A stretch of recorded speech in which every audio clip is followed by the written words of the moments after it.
우리 옆에 있는 분들하고 함께 인사 한번 하겠습니다. 한 주간 잘 보내셨습니까? 네, 감사합니다. 이제 여러분들이 예배를 마치고 나면 어떻게 해야 된다 그랬죠? 그렇죠. 식사하고 가세요. 일주일 동안 어떻게 지내셨습니까? 한번 안부를 물으시고 이제 후다닥 먼저 뛰어나가는 분들이 없기를 바랍니다. 그래서 만약에 이제 그게 잘 안 지켜지면 저 이제 본당문을 5분 정도 잠그려고요. 자, 어쨌든 여러분들이 열심히 인사도 하시고 교제도 나누시고 예배 마치고 바로 나오지 마시고요. 함께 교제하시고 인사하다가 그렇게 나왔으면 좋겠다라는 생각이 듭니다. 오늘 이 말씀을 여러분들이 대하면서 하나님의 평강과 그 은혜와 긍휼이 넘치기를 간절히 축원합니다. 우리는 계속해서 이단 경계 선한 일꾼 이 말씀을 가지고 여러분들과 함께 보고 있습니다. 이 두 가지 주제가 2장 14절부터 26절까지 계속되고 있기 때문에 이 두 가지 주제를 한꺼번에 우리가 보고 있는 겁니다. 지난 주일에는 선한 일꾼 3탄에 대해서 그렇게 보았었죠. 선한 일꾼 1탄은 15절 말씀에 있었고 선한 일꾼 2탄은 20절로 22절 말씀에 있었습니다. 그리고 24절부터 25절은 선한 일꾼 3탄이 되겠습니다. 그런데 지난 주일에는 24절에 보니까 어떤 사람이 선한 일꾼이고 주의 종으로서 목회자로서 마땅한 것이냐라고 말씀하고 있는데 24절에 주의 종은 마땅히 그랬습니다. 주의 종이라고 그랬으니까 지금 사도 바울이 디모데 목회자에게 부탁하고 있는 그런 말씀이죠. 주의 종은 마땅히, 목회자는 마땅히 어떻게 해야 됩니까? 첫 번째로 다투지 않아야 된다 이렇게 얘기를 했습니다. 이게 다툼이 그냥 큰 소리치고 또 논쟁하고 그 정도를 얘기하는 것이 아니라 이단들과의 말다툼, 이단들과의 논쟁을 얘기하는 것입니다. 그래서 14절에 있는 말씀처럼 이단들과는 다투지 않도록, 논쟁하지 않도록 그렇게 우리에게 말해주고 있는 것이죠. 자, 그리고 두 번째로는 뭡니까? 모든 사람에 대해서 온유해야 된다 그렇게 말씀하고 있습니다. 디모데는 에베소 교회에서 목회하고 있었는데 에베소 교회에서 목회하는 디모데야, 너는 참으로 온유한 사람이 되어야 된다 말하는 겁니다. 이단을 만나면 보통 공격적이 되기 쉽잖아요. 그럼에도 불구하고 온유함으로 서로 균형을 잘 맞추어야 된다 그렇게 말하는 겁니다. 그리고 세 번째로는 뭐가 있습니까? 가르치기를 잘해야 된다 그렇게 얘기를 했죠. 지금 에베소 교회에서는 이게 굉장히 큰 은사로서 요구가 되는 겁니다. 이 디모데 같은 경우에는요, 이 에베소 교회 안에서 목회를 하면서 이 이단들이 막 일어나기 시작했고, 그리고 또한 이단의 영향권 아래에 있는 사람들이 있었고, 또 기존에 있는 성도들도 있었잖아요. 그러니까 그 사람들을 하나님의 말씀으로 잘 가르쳐야 될 그 사명이 있었던 겁니다. 그렇기 때문에 바울이 목회자는 잘 가르쳐야 된다 그렇게 말씀하고 있는 겁니다. 2000년 전의 지금 상황이나 그리고 현재 21세기를 살고 있는 목회자나 마찬가지로 가르치는 일에 최선을 다해야 되는 겁니다. 자, 그렇게 하고 나서 네 번째로 이제 어떤 말씀이 나오고 있습니까? 목회자는 참아야 된다 그렇게 말하는 겁니다. 이 참는 것이요, 그냥 성도들을 향하여서 참아준다라는 의미보다는 이것이 어떤 의미가 있냐면 악한 것에 대하여 분노하지 않는다라는 의미가 있는 겁니다. 악한 것에 대하여 분노하지 않고 평정심을 유지한다라는 것입니다. 지금 이 디모데는요, 이 에베소 교회에서 목회하면서 화가 날 만한 상황들이 많이 있었던 겁니다. 예를 들면 이단들 같은 경우가 자꾸 이렇게 일어나면서 기존의 말씀으로 잘 세워진 사람들을 자꾸 자기 사상으로 이렇게 데리고 가려고 하고 또 유혹하고 막 넘어뜨리고 있으니까 이 이단을 생각하면 마음에 화가 있고 분노가 있는 겁니다. 그러니까 지금 사도 바울이 뭐라 그러는 거예요? 디모데야, 그래도 참아야 된다. 분노하지 말고 화를 내지 말아라. 그렇게 말씀하고 있는 겁니다. 저 같아도 이 디모데처럼 화가 날 것 같아요. 우리 성도들이 이단 사람들이 들어와서 여러분들을 막 유혹하고 여러분들을 뺏어가려고 하면 목회자 입장에서는 당연히 화가 나는 거죠. 근데 얼마 전에 이제 그런 일이 있었습니다. 우리 교회에서 이제 예수 믿은 지 1년 정도 되신 분이에요. 다른 교회에서 오신 분이 아니고 처음 이렇게 예수 믿는 분인데 이분들이 참 마음이 순수하고 착한 분들입니다.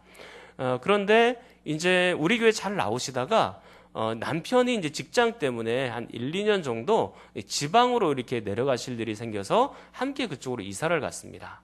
근데 이사를 갔는데 이분들이 이제 이웃들을 이렇게 사귀게 되잖아요. 거기서는 이제 처음 만난 사람들이니까 어떤 사람들이 정체를 잘 몰라요. 그래서 이런저런 사람들하고 교제를 나누게 되었고, 특별히 친절한 이제 사람을 만나게 된 겁니다. 이 친절한 사람을 만나서 이런저런 대화를 하고 얘기를 듣고 그러는데 한참 대화를 나누다 보니까 점점 이상해지는 겁니다. 대화의 내용이. 그래서 이제 그분이 이제 구역장에게 물어봤어요. 그리고 구역장은 또 저에게 물어봤고요. 근데 얘기를 다 들어보니까 거의 90% 이상 이단인 겁니다. 근데 이분이 굉장히 지혜롭게 잘 대처를 한 거예요. 성도님께서. 자기는 잘 모르니까 일단 구역장에게 먼저 얘기를 하고, 그리고 저에게도 얘기를 해서 이게 맞는지 안 맞는지 그거를 물어본 거니까 얼마나 지혜롭게 하신 거예요. 그래서 그 이단에 관한 이야기를 듣고 제가 그분들과 교제하지 못하도록 그렇게 말씀을 드렸습니다. 교제하지 않는 게 좋겠습니다.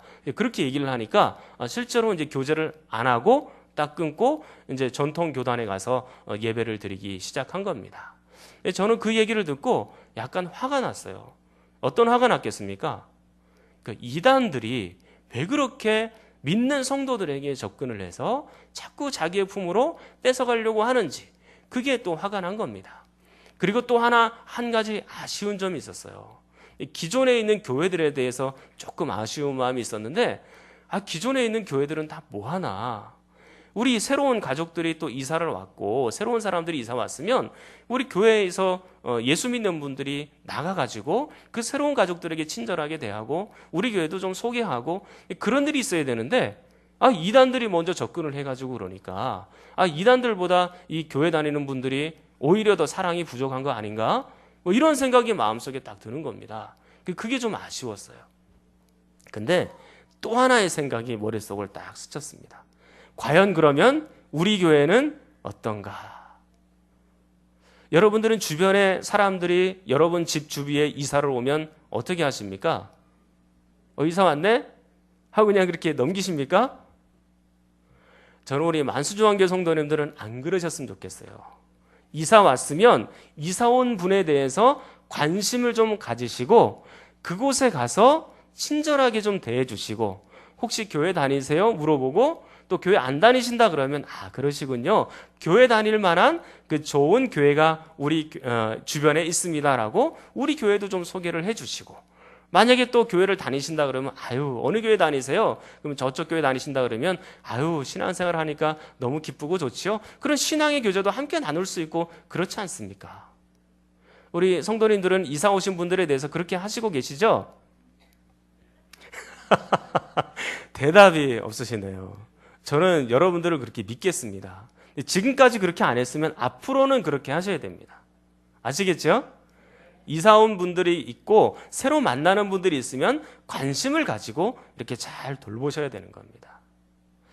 자, 어쨌든 지금 디모데는요, 이 이단 때문에 마음이 굉장히 화가 나 있고 마음이 상한 상태예요. 그렇기 때문에 지금 바울이 뭐라고 얘기하는 거예요? 그 악한 것들에 대해서 대적할 필요가 없고, 그리고 분노할 필요가 없다. 너는 그저 참고 인내하고 평정심 많은 일치를 말하라. 그런 겁니다. 이단들을 만나서 이런저런 대화를 하고 언쟁을 하게 되면 공격적이 될 수 있지만 균형을 맞춰야 되는 겁니다. 어떤 균형을요?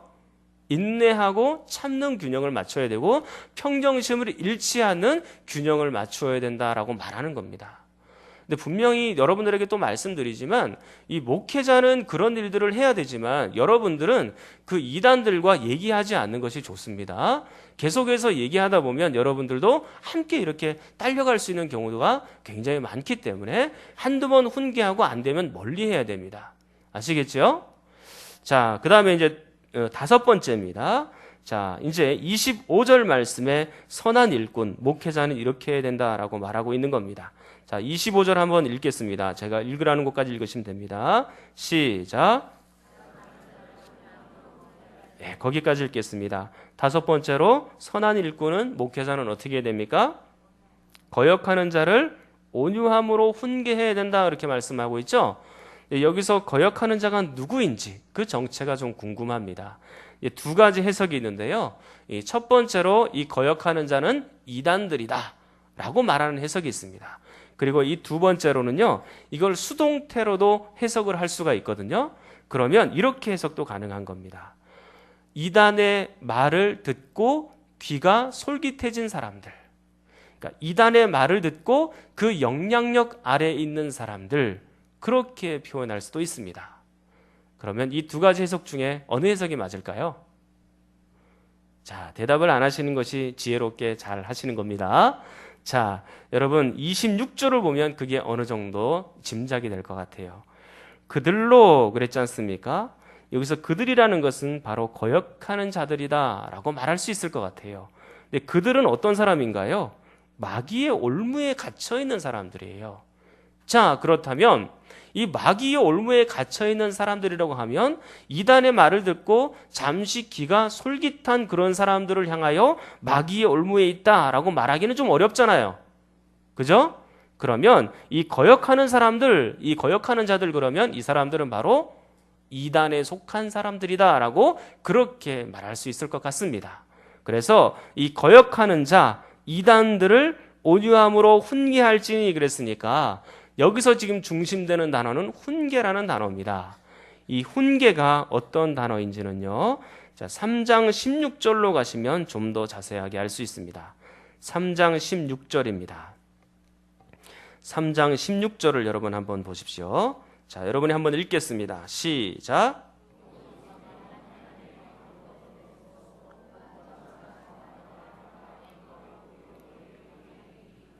예, 이게 너무나 유명한 말씀이죠. 여러분들이 아마 다 암송하고 계실 텐데 여기 뒷부분에 보면 의로 교육하기에 유익하니 그렇게 나와 있지 않습니까? 이 교육이라는 단어와요, 그리고 2장 25절의 훈계라는 단어가 원형적으로 보면 이게 똑같은 단어인 겁니다. 그래서 지금 3장 16절에 교육이라는 단어 앞에 2번 하고 각주가 붙어 있죠? 그 각주 밑으로 쭉 따라서 내려와 보면 작은 글씨로 뭐라고 되어 있나요? 또는 징계, 그렇게 되어 있죠. 그러니까 이 교육은 징계라는 단어로도 번역이 가능하다, 그 뜻입니다. 그래서 이 교육이라는 단어는요, 징계, 훈련, 훈계 이런 것들이 다 포함되어 있는 단어예요. 그런데 2장 25절에 보면 이 훈계라는 단어는 문맥상 징계라는 단어하고 교체해서 사용해도 괜찮을 만큼 이 문맥상 징계라는 단어가 잘 어울리는 겁니다. 그러니까 거역하는 자들은 징계해야 된다, 그렇게 말하고 있는 겁니다. 여러분, 우리가 이단들을 만나게 되었을 때에, 그리고 목회자인 제가 이단들을 만나게 되었을 때는 그 사람들에게 한두 번 훈계를 하겠죠. 그리고 우리 교회에 혹시 그런 분들이 들어와서 발각이 되었다 그러면 그분들에 대해서 한두 번 훈계하겠죠. 근데 그분들이 돌이키지 않으면 어떻게 해야 되는 겁니까? 강력한 징계를 해야 되는 겁니다. 여러분, 그 신뢰가 나와 있습니다. 디모데전서 1장을 보겠습니다. 디모데전서 1장입니다. 1장 19절. 그러니까 지난번에 이 말씀을 한번 보기는 했어요. 그런데 다 설명드리지 않은 부분이 있고 그 부분을 한번 보도록 하겠습니다. 디모데전서 1장 19절입니다. 자, 19절 한번 읽겠습니다. 시작.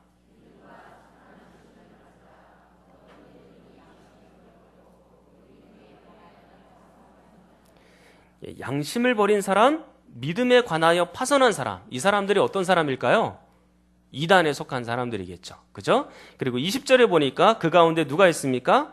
후메네오와 알렉산더가 있죠. 이 후메네오는 우리가 어디서 많이 본 사람 아닙니까?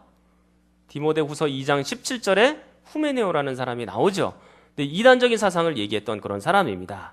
자, 그런데 이 후메네오나 알렉산더에 대해서 어떻게 조치하고 있는지를 여러분들이 한번 20절 전체를 한번 읽어보십시오. 자, 디모데전서 1장 20절입니다. 시작.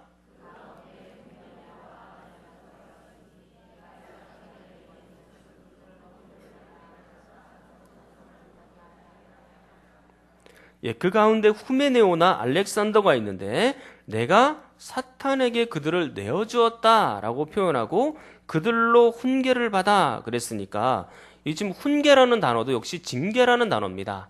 아까 우리가 25절 말씀에 훈계라는 단어를 받지 않습니까? 지금 사탄에게 내어준 징계를 내린 겁니다. 이 징계가 어떤 징계일까? 사탄에게 내어준 것, 이것은 우리는 보통 이렇게 얘기를 합니다. 출교로 얘기를 합니다. 그러니까 당신은 구원받지 못한 사람입니다. 그리고 당신은 교회에 들어올 자격이 없는 사람입니다. 라고 출교하는 겁니다. 출교라는 것은 교회에서 쫓아낸다 그런 말이에요. 그래서 권징 중에, 징계 중에 교회에서 가장 강력한 징계는요, 이 출교입니다. 지금 이 이단에 대해서 출교하고 있는 그런 모습을 볼 수가 있는 것이죠. 저는 우리 교회 안에서 웬만해서는 우리 성도님들을 향해서는 참는 목사, 그리고 온유한 목사가 되기를 저는 간절히 그렇게 소원하고 있습니다. 이게 참 어렵다는 것 여러분들에게 분명히 말씀을 드렸고요. 여러분들에게 이게 제가 좋지 못한 모습을 간혹 보일 때도 있긴 있을 겁니다. 그러나 어쨌든 온유하고 또 그리고 최선을 다해서 여러분들을 위해서 참고 인내하면서 기도해야 되는 목사인 것만큼 분명합니다. 그러나 이단에 대해서만큼은 다릅니다. 만약에 이단에 관한 사람들이 우리 교회 가운데 들어오셨다든지 아니면 또한 이단에 관한 영향력을 받고 있는 사람이라든지 그런 사람들에게 한두 번 훈계해서 돌이키지 않으면 그때는 어떤 일이 있냐면 저는 오늘 성경 말씀처럼 그렇게 조치할 겁니다. 오늘 성경 말씀처럼 출교입니다. 교회에서 아웃입니다. 안 되는 겁니다. 그런 분들은 성도들을 너무나 힘들게 할 수 있고 또 구원에서 탈락되게 함께 끌고 가는 것이기 때문에 그 일은 있을 수가 없는 겁니다. 진리에서 파손된 사람들은 함께 있을 수 없고 또 회개하기 전까지는 그것이 도무지 어려운 겁니다. 자, 그래서 여러분들이 그런 분들이나 아니면 그런 일들이 조금씩 귀에 우리 교회 안에서 들린다 그러면 언제든지 저에게 빨리 말씀을 해주셔야 되는 겁니다. 그러면 제가 거기에 상응한 그런 조치를 취하도록 하겠습니다. 자, 그런데 다시 디모데후서 2장 25절로 한번 넘어오십시오. 2장 25절에 보면 이 훈계라는 단어 있지 않습니까? 이 징계라는 단어 앞에 어떤 단어가 있는가요? 2장 25절에 보니까 훈계 앞에 온유함으로 라는 단어가 있는 겁니다. 우리가 징계를 내리고 출교하고 그러면 이게 굉장히 살벌한 겁니다. 그럼에도 불구하고 우리가 잊지 말아야 될 건 뭡니까? 온유라는 것을 잊지는 말아야 되는 거예요. 균형을 맞춰야 된다는 얘기입니다. 혹시 우리 가운데 힘들고 어려운 사람들 그리고 또 그 이단들이 그분들에게 접근을 해서 자꾸 이야기를 하면 우리는 그 이단들에 대해서 공격적이 될 수밖에 없는 겁니다. 그리고 그 이단들에 대해서 분노가 나고 강력한 징계가 있을 수도 있겠죠. 그럼에도 불구하고 우리는 결코 온유함을 잊지 말아야 된다. 평정심을 잃지 말아야 된다. 그렇게 말하고 있는 겁니다. 감정을 가지고 대하는 것이 아니고 아주 냉철한 머리를 가지고 그들에 대하여 징계를 하되 온유한 마음은 일단 가지고 있어야 되는 겁니다. 그래서 이 말씀 속에서 마음은 온유함을 가지고 있지만 또 하나님의 말씀을 가지고 그들에게 바로 증거하고 바로 가르쳐서 그 사람들이 하나님의 품으로 다시 돌아올 수 있는 날들을 또한 우리 기대하고 고대하고 그런 사람이 돼야 되는 겁니다. 자, 그렇다면 왜 이렇게 목회자는 선한 일꾼의 모습을 갖추어야 될까? 그리고 오늘 이 말씀처럼 마땅히 다투지도 않고 모든 사람에 대해서 온유하고 가르치기도 잘해야 되고 참아야 되는가? 그리고 거역하는 자를 왜 온유함으로 훈계해야 되는가? 이런 징계가 있음에도 불구하고 그 다음에 우리에게 나와 있는 목적이 있습니다. 이렇게 선한 일꾼으로 살아가야 되는 목적, 그 뒤편을 한번 보시면 25절에 혹 여기 말씀이 있죠? 그 말씀부터 26절까지 전체를 여러분이 한번 읽어보겠습니다. 시작.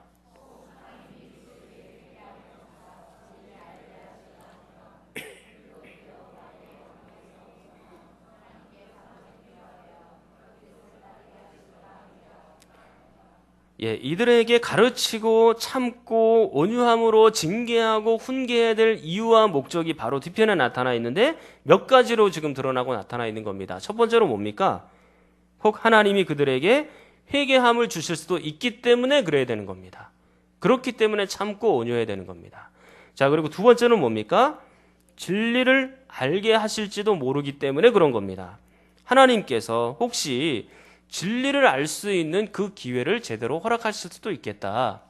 지금 이 에베소 교회 가운데는 이단이 부활은 이미 지나갔다라고 자꾸 이야기를 하면서 진리를 지금 막 흐리고 있잖아요. 그런데 지금 이 디모데 목회자가 가서 이 진리에 대해서 제대로 증거하고 얘기해서 이 진리를 바로 알고 이 부활에 대해서 오해함이 없이 하나님께로 다시 돌아올 수도 있겠다, 그 얘기인 겁니다.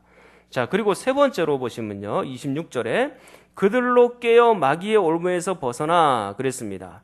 여러분, 여기서 깨달은 말은요, 이 정신을 차린다, 그런 얘기입니다.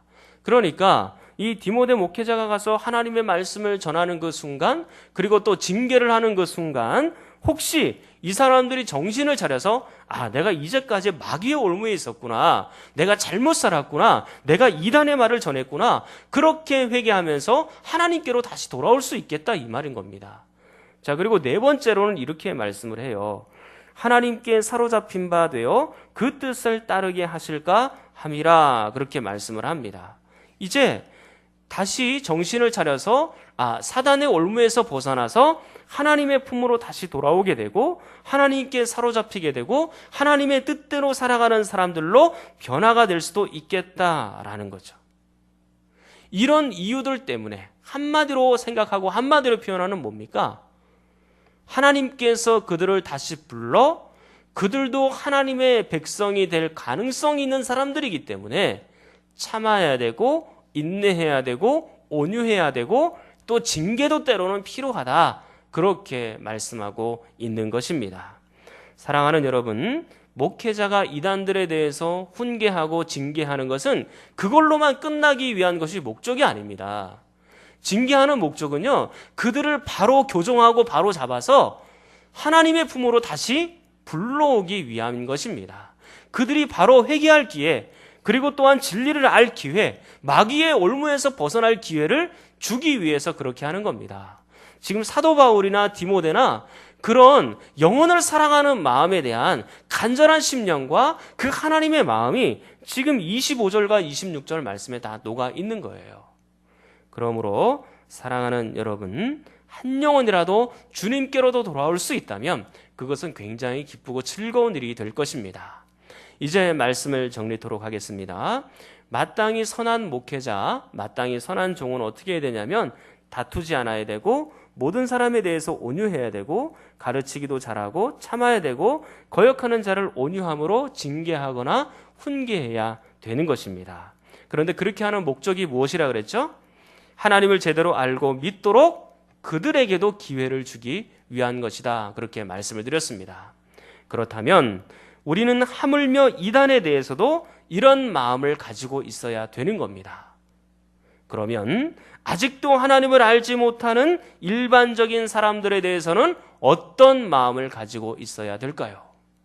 그들에게도 회개할 기회, 그들도 진리를 알 만한 기회, 그리고 마귀의 올무에서 벗어나서 하나님께로 사로잡힌 자가 되도록 할 만한 그런 기회를 주어야 되는 것이 아니겠습니까? 그러므로 사랑하는 성도 여러분, 여러분들은 밖으로 가셔서 구령의 열정을 가지고 그들에게 열심히 전동할 수 있는 분이 되기를 간절히 축원합니다. 영혼을 사랑하는 마음이 있기를 간절히 축원합니다. 불신자들을 만나고 안 믿는 분들을 만나면 거룩한 부담을 가지고 있어야 돼요. 이단들도 지금 하나님의 품으로 돌아오려고 하는 그런 기회를 주어야 하는데 하물며 불신 일반 사람들도 우리는 기회를 주어야 되는 겁니다. 그들이 하나님의 품으로 돌아올 기회를 우리가 줄 수 있도록 복음을 증거해야 되는 겁니다. 거룩한 부담이 있어야 되는 거예요. 우리 가족 중에 아직도 예수님을 알지 못하고 하나님을 믿지 못하는 사람이 있는데 우리 아버님이 지금 예수님을 안 믿고 우리 어머니가 예수님을 안 믿는데 그냥 그 상태로 두어서는 안 되는 겁니다. 눈물을 흘리며 기도해야 되고 그 아버님에게 부모님에게 복음을 전할 만한 기회를 우리가 찾아야 되는 건 너무나 당연한 것이죠. 우리가 같이 직장 생활을 하는 분들도 마찬가지입니다. 직장 생활을 하고 또 옆에 책상에 앉아 있고 함께 일을 하는 그분들에게 주의 복음을 전할 기회를 전해서 그들이 하나님의 품으로 돌아오는 기회를 또 줘야지요. 그들도 진리를 알고 회개하고 사단의 올무에서 벗어날 기회를 그들에게도 주어야 되는 겁니다. 우리는 심지어 버스를 타거나 지하철을 탈 때도 그런 거룩한 부담이 있어야 되는 겁니다. 하나님, 혹시 이 주변에 이 버스 안에 안 믿는 사람들이 분명히 있을 터인데 이분들도 정말 예수님을 좀 믿었으면 좋겠습니다. 하나님을 아는 자녀가 되었으면 좋겠습니다. 그런 거룩한 마음이 사실은 우리 가운데 있어야 되는 거예요. 사랑하는 성도 여러분, 저는 여러분들의 머리와 심장 속에서 이런 복음의 말씀이 가득 넘치기를 간절히 축원합니다. 우리의 삶 속에서 착한 행실을 통하여서 내가 정말로 저분들에게 감동을 주고 이 우리의 착한 행실을 통해서 복음을 전할 만한 그런 기회를 내가 좀 가졌으면 좋겠다. 그런 행동과 그런 생각과 그런 말들이 우리의 삶을 지배를 해야 된다, 그 얘기입니다. 그게 바로 선한 일꾼이 될 거예요. 사랑하는 성도 여러분, 이제 우리는요, 나만 예수 믿고 천국 가면 된다. 나만 교회에서 잘 다니고 봉사 잘하고 그러면 끝이다. 그런 이기적인 생각은 다 버려야 됩니다. 우리가 우리만 예수 믿고 또 때로는 쑥스러워서 때로는 부끄러워서 얘기를 잘 못하는 그런 경우들이 있을 수도 있겠습니다만, 그러나 좋은 복음을 전할 기회를 반드시 찾아서 그 영혼을 구원할 만한 그런 좋은 일들이 여러분들 가운데 많이 일어나기를 간절히 축원합니다. 우리 통성으로 함께 기도하겠습니다. 하나님 아버지, 주의 종은 마땅히 다투지 않는다고 했습니다. 온유하고 가르치기를 잘하고 참고 훈계하는 사람이라고 하였습니다. 우리 성도들이 이런 목회자의 마음을 가지게 하시고 이런 생각과 삶으로 말미암아 많은 사람들이 하나님께로 돌아오는 것들을 보게 하여 주시옵소서. 참으로 영혼들이 회개하고 진리를 알고 하나님께 사로잡혀 살 수 있도록 우리를 사용하여 주시옵소서. 주여 한번 부르짖고 기도합니다.